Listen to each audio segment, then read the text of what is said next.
Assalamualaikum warahmatullahi wabarakatuh. Hai guys, welcome to my channel.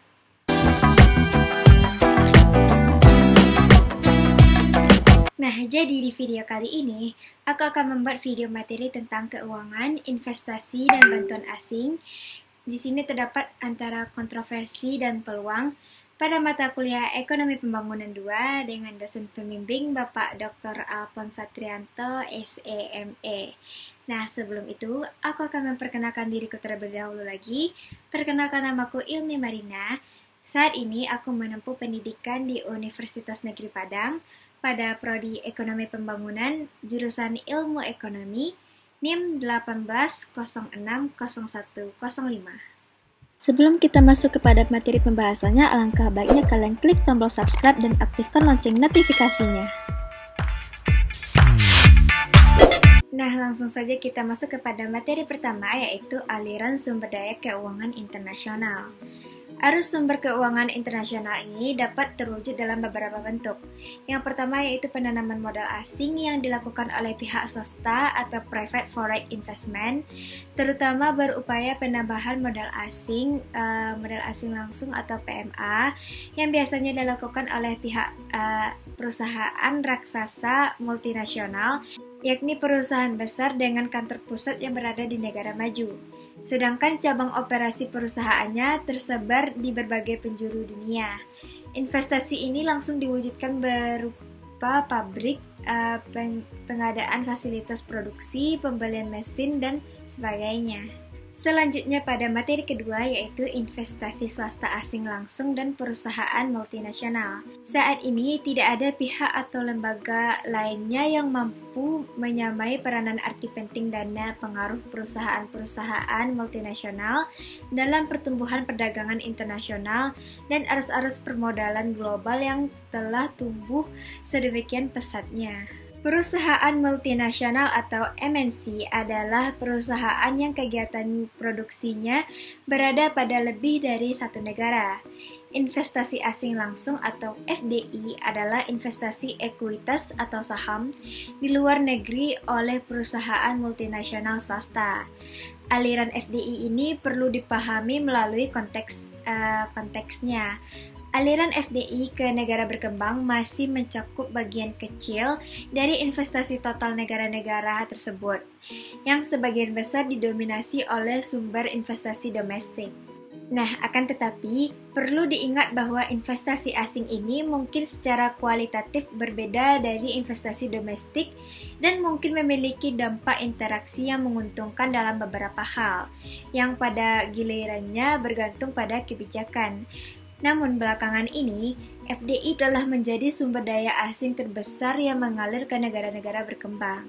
Secara global, MNC memperkerjakan sekitar 80 juta orang di negara-negara di luar kantor pusat mereka. Namun di sebagian besar negara-negara berkembang, MNC hanya mempekerjakan sejumlah kecil dari angkatan kerja di sana. Tetapi lapangan pekerjaan di sana cenderung terkonsentrasi di sektor-sektor perkotaan modern. Dua karakteristik inti dari MNC ini adalah ukuran mereka yang besar dan fakta bahwa operasi dan kegiatan usaha global mereka cenderung dikendalikan oleh perusahaan induk. Nah, oleh sebab itu, MNC ini sebenarnya telah menjadi pabrik global yang mencari peluang dimanapun di dunia. Pabrik global ini merupakan fasilitas produksi dengan berbagai kegiatan usaha didistribusikan di antara sejumlah negara untuk mendapatkan keuntungan dari perbedaan harga yang ada. Kita akan masuk kepada investasi asing. Di sini ada pro dan kontra bagi pembangunan. Argumentasi dasar yang mendukung dan menentang dampak dari investasi asing ini dirangkum sebagai berikut. Yang pertama yaitu argumen ekonomi tradisional yang mendukung penanaman modal asing, pemenuhan atas kebutuhan tabungan modal, devisa, pendapatan, dan keahlian manajemen. Yang kedua yaitu argumen yang menentang penanaman modal swasta asing yang memperlebar kesenjangan. Yang ketiga yaitu mempertemukan argumen yang pro dan kontra. Investasi portfolio swasta di sini ada manfaat dan risikonya. Nah, selain dari investasi asing, komponen paling signifikan dari aliran modal swasta ini berasal dari bidang investasi portofolio. Investasi portofolio ini merupakan investasi keuangan oleh individu atau perusahaan swasta, dana pensiun dan reksadana pada saham, obligasi, sertifikat deposito, dan surat berharga yang dikeluarkan oleh perusahaan swasta dan badan publik. Jadi, dengan meningkatnya liberalisasi pasar keuangan domestik di bagian besar negara berkembang dan semakin terbukanya pasar tersebut bagi investor asing, maka investasi portofolio swasta kini mencakup bagian yang signifikan dari keseluruhan sumber dana yang mengalir ke negara berkembang. Lanjut pada materi ketiga, yaitu peran dan pertumbuhan pengiriman uang. Pertumbuhan pengiriman uang yang tercatat di sebagian diakibatkan oleh akuntansi yang lebih baik. Sebagian analisis bahwa memandang data statistik pada tahun-tahun belakang ini masih mengalami perhitungan yang terlalu rendah.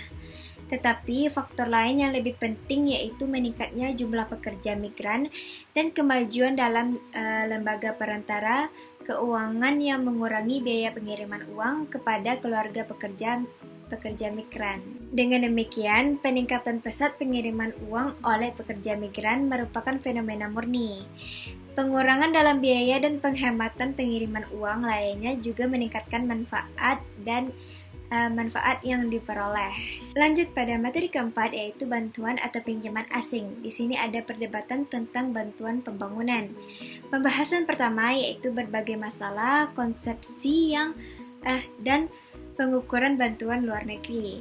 Nah, selain penghasilan devisa dari ekspor penanaman modal swasta asing secara langsung maupun tidak langsung, sumber devisa utama eksternal berikutnya bagi negara dunia ketiga adalah bantuan resmi atau lebih tepatnya pinjaman, karena apa yang disebut sebagai bantuan itu harus dikembalikan suatu saat nanti, kecuali apa yang disebut sebagai hibah. Pembangunan bilateral dan multinasional yang secara umum dikenal dengan istilah baku bantuan dana luar negeri yaitu financial aid.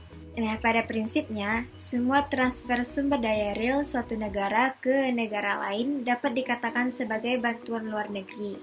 Namun pada definisi yang sederhana, itu pun terkandung sebuah masalah yaitu transfer sumber daya yang terselubung. Pembahasan selanjutnya yaitu jumlah dan alokasi bantuan publik. Bantuan pembangunan resmi atau ODA merupakan penyaluran pinjaman atau hibah dengan syarat lunak oleh badan resmi, biasanya oleh negara-negara anggota Organization for Economic Cooperation and Development atau OECD yang berpendapatan tinggi. Nah, kita akan bahas mengapa atau alasan pihak donor memberikan bantuan, yaitu lembaga atau negara donor memberikan bantuan luar negeri karena hal tersebut memang dapat dipakai sebagai alat untuk mengejar kepentingan politik, strategis, dan ekonomi mereka sendiri. Walaupun sebagian bantuan ini harus diakui dan didorong oleh alasan-alasan, yakni berupa bentuk pembantuan negara-negara yang kurang beruntung, misalnya berupa program bantuan pangan yang bersifat darurat untuk negara yang tengah dilanda oleh kelaparan. Namun pada dasarnya tidak ada bukti-bukti sejarah yang menjelaskan atau menunjukkan dalam kurun waktu yang cukup lama ada negara donor yang bersedia membantu pihak atau negara lain tanpa mengharapkan suatu imbalan tertentu berupa imbalan politik, ekonomi, militer, dan sebagainya. Nah, motivasi politik. Motivasi politik ini merupakan motivasi yang paling penting apabila ditinjau dari sudut pandang negara pemberi bantuan, terutama bagi negara donor yang tergolong besar seperti negara Amerika Serikat. Motivasi ekonomi yaitu model-model dan kriteria lainnya. Dalam konteks prioritas strategi dan politik yang luas, program bantuan luar negeri negara maju mempunyai landasan atau logika ekonomi yang kuat. Bahkan meskipun motivasi politik mungkin merupakan pertimbangan utama, namun logika dan pembangunan ekonomi senantiasa disertai paling tidak sebagai kata pengantar untuk memotivasi mereka yang sebenarnya. Model dua kesenjangan. Nah, model dua kesenjangan ini yaitu model bantuan asing yang membandingkan kesenjangan tabungan dan valuta asing untuk menentukan manakah yang menjadi faktor penghambat dalam pertumbuhan ekonomi. Kesenjangan tabungan ini merupakan kelebihan peluang investasi domestik atas tabungan domestik, sehingga menyebabkan investasi menjadi terbatas oleh valuta asing yang tersedia. Kesenjangan valuta asing yaitu kekurangan yang terjadi ketika defisit perdagangan yang dirancangkan melebihi nilai aliran masuk modal, yang menyebabkan pertumbuhan output terbatas pada ketersediaan valuta asing untuk impor barang modal. Pembahasan selanjutnya yaitu motivasi ekonomi dan kepentingan negara honor. Argumentasi yang mendukung bantuan asing sebagai bahan utama keberhasilan pembangunan tidak seharusnya menafikan kenyataan bahwa pada tataran ekonomi yang ketat sekalipun, manfaat nyata yang dirasakan oleh negara donor berkat program bantuan mereka. Nah, di sini mengapa negara penerima menyetujui sebuah bantuan? Nah, bantuan luar negeri ini merupakan salah satu fenomena umum politik internasional yang terjadi sejak Perang Dunia Kedua. Dalam cakupannya, bantuan luar negeri ini diberikan berdasarkan atas dua tujuan, yaitu untuk mencapai pertumbuhan jangka panjang dan pengurangan angka kemiskinan di negara-negara berkembang, dan untuk mencapai kepentingan politik serta strategis negara donor. Adapun kepentingan lain dari negara pendonor yaitu mendapatkan manfaat ekonomi dan politik pada saat ekonomi negara penerima sedang berkembang karena akan memiliki hubungan perdagangan maupun investasi yang menguntungkan dan pengaruh politik atas negara penerima bantuan. Jadi, bantuan asing atau luar negeri yang dimaksud adalah meliputi bantuan yang bersumber dari pemerintah maupun swasta. Hampir semua bantuan melalui pemerintah mempunyai syarat-syarat yang longgar atau lunak, yakni diberikan sebagai hibah semata-mata atau dengan jangka waktu pembayaran yang lebih lama daripada yang ditawarkan kepada pasar modal swasta internasional. Selain itu, pemerintah juga memberikan pinjaman-pinjaman komersial termasuk kredit ekspor, investasi modal, dan pinjaman-pinjaman keras dari Bank Dunia dan bank-bank pembangunan regional. Aliran-aliran konsesional ini termasuk secara teknis disebut sebagai bantuan pembangunan resmi atau Official Development Assistance atau ODA, tetapi lebih dikenal sebagai bantuan luar negeri. Bantuan ini dapat dibagi atas bantuan bilateral yang diberikan langsung oleh sebuah negara kepada negara yang lainnya, dan bantuan multilateral di mana dana-dana yang mengalir ke sebuah perwakilan internasional seperti PBB, Bank Dunia, dan bank-bank pembangunan regional lainnya yang selanjutnya meminjamkan atau menyalurkan dana tersebut ke negara penerima yang berkembang. Akhirnya, bantuan luar negeri tersebut dapat terbentuk bantuan teknis, pemberian tenaga-tenaga terampil atau ahli, atau bantuan modal, pemberi dana atau komoditi yang berbagai tujuan. Negara-negara yang utang luar negerinya besar pada umumnya menghadapi masalah yang tidak hanya berhenti setelah mendapatkan utang tersebut, tetapi yang paling penting adalah bagaimana negara tersebut dapat membayar kembali utang mereka tersebut. Masalah yang seperti ini banyak terjadi di negara-negara, terutama di negara berkembang atau negara dunia ketiga. Bahkan pembayaran kembali utang tersebut merupakan masalah yang sangat pelik bagi negara berkembang. Pasalnya, pembayaran kembali utang tersebut harus tetap bisa menjamin stabilitas yang juga harus mampu mempertahankan kegiatan ekonominya. Bantuan luar negeri juga dapat dianggap dapat mempermudah atau mempercepat proses pembangunan, karena bantuan luar negeri ini dapat secara seketika meningkatkan persediaan tabungan domestik sebagai hasil dari meningkatnya laju pertumbuhan yang ingin dicapai.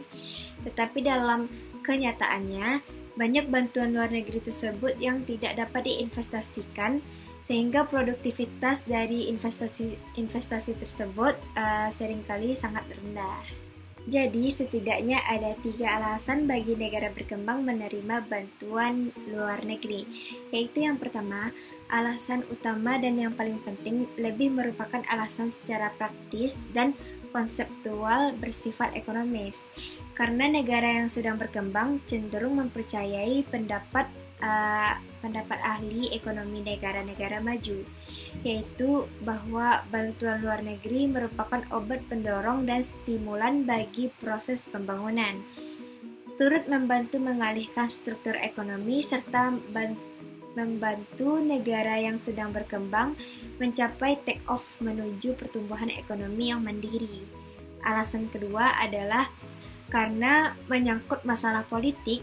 Di beberapa negara, baik negara penerima maupun negara pendonor, bantuan dipandang sebagai alat yang dapat memberikan kekuatan politik yang lebih besar kepada pemimpin yang sedang berkuasa untuk menekan oposisi dan mempertahankan kekuasaannya. Dalam hal ini, bantuan tidak saja berbentuk transfer sumber keuangan, akan tetapi juga dalam bantuan militer dan pertahanan dalam negeri.